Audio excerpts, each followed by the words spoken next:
Is there anything you can learn from this that can help us in terms of evaluating observations in the world associated with unidentified aerial phenomena? I'll just give you one example.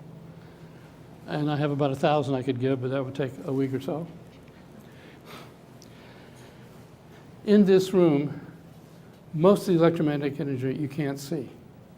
Why? Because it's in the infrared in the form of heat.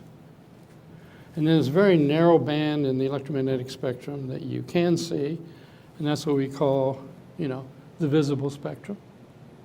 And then there are higher frequencies into the ultraviolet and beyond that we don't see.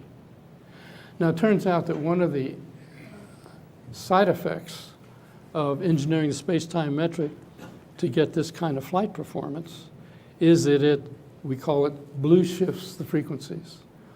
All the frequencies that are involved get moved to a higher frequency. That's just built into what the equations say when you generate these anomalous effects.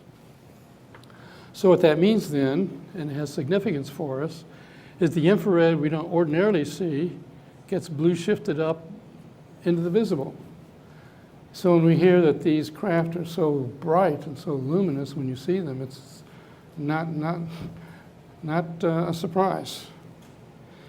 And then what was in the visible spectrum gets shifted up into, let's say, the ultraviolet. And so if you get too close to one of these things that are powered up, you'll get a sunburn, often reported by people who've claimed to have gotten close to a craft. And if you get too close, you might actually pick up some of the blue shifted radiation from the visible that's now blue shifted up into the soft X-ray region and get radiation poisoning.